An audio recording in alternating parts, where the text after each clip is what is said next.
You become whom you hang out with. You cannot outgrow your network. There is something common between all of us, ladies and gentlemen, and that is we become just like our environment. I remember I was in my 4th standard when I was studying. Those 2 years that I have spent in my life, 4th standard and 5th standard, were one of the horrible years in my life. And the reason why I'm using this horrible word carefully is because those 2 years I did not study at all. I was going to school, I was coming back to home, but I did not study. You will be wondering what I am saying. You'll be wondering as to what I was doing in this school. And to answer to your question, when I got admitted in 1st standard, it was a private school. And their teacher used to be very keen to teach student. They used to give assignments, they used to ask for answers and reflection, and we used to be very interested. But unfortunately that school got closed and we got admission in a government school.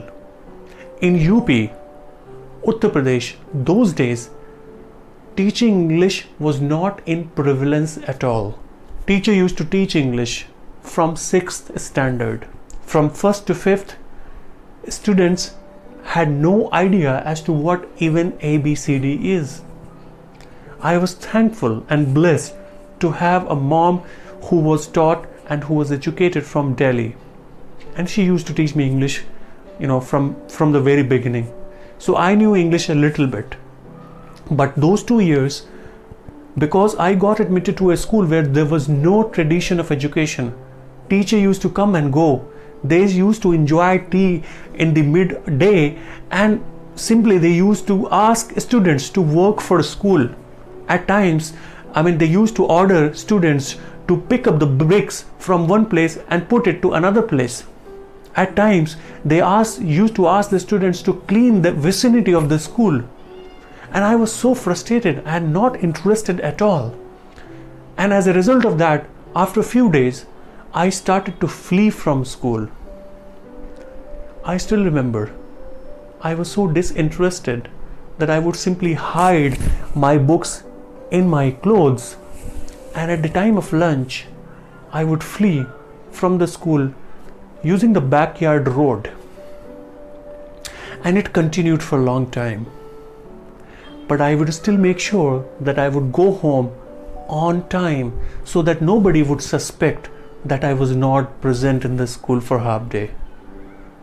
And this continued for a long time until one day, school headmaster complained to my grandfather that your son is not seen in the school after lunch every day and he's not focusing on studies. Well, nobody asked me, why don't you go to school? Nobody asked me, why don't you spend time in the school? But my grandfather given this responsibility to the headmaster and asked him to deal the situation. I remember it was winter, very foggy winter, and the temperature was very low, and as usual there was no tradition of education, so me along with my friends and one of the teacher were sitting around this fire and we were just like keeping ourselves warm. It was very cold, and the headmaster came with a big bamboo stick in his hand, and he came and stood like this. Who is Tauseef Hasan? Raise your hand. And I knew for a fact that something has happened wrong, and teacher knew what I was doing every day. I had this thought that today I'm not going to be spared, and he asked me to stand up. I stood up and he hit me on both of my hand 6 times so hard that in that winter season I could not bear the pain. I was just like rubbing by both of the hands to just decrease the sense of pain. Somehow, as a kid, I felt immense pain, but I was talking to myself that why nobody is asking me why I don't stay in the school, why nobody asks me why I don't take any interest to stay in the school and study. I knew the answer that no, there was no education being given to people. But those 2 years, I somehow survived. But I realized that the English that I learned till 3rd standard and the kind of bright student I was becoming, all of a sudden, my growth slowed down. I started becoming like all the students who were very traditional and used to play every day in the ground and used to work in the school rather than studying. But I knew somewhere down the line that I'm not going to grow in this atmosphere. And if I have to grow, I have to have a school just like my previous one. Or I have to have an environment where students are focusing on studying and teachers are focusing on educating people.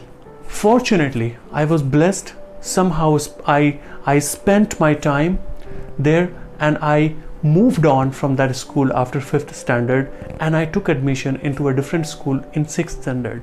And life has absolutely changed. I got an environment where students were studying hard and they had an ambition to grow, they had an ambition to become something in life, and teachers were so keen to teach students and they were always hungry to educate students even after the school timings.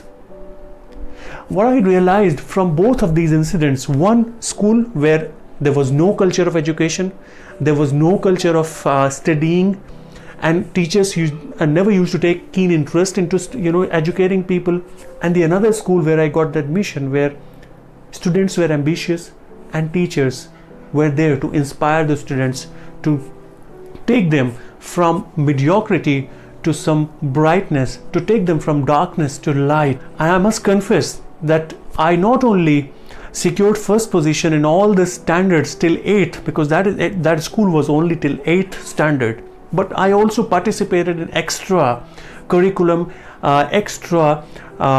tests and competitions which were organized by multinational organizations at that time, and I secured first position in that and got rewarded as well. Even in my childhood, I had this sense that you can never outgrow your environment. You will become your surroundings. So if you really want to outgrow, if you really want to be successful in your life, I must say that be careful in choosing whom you hang out with. Be careful in choosing whom do you associate with. Be careful in choosing whom do you get mentored. From those 2 incidents, the learning that I have received, I have always implemented that learning in my life. I can say that I'm not sure if I am where I wanted to be, but I am sure that I'm not where I used to be. This is your friend Tauseef signing off until we meet again.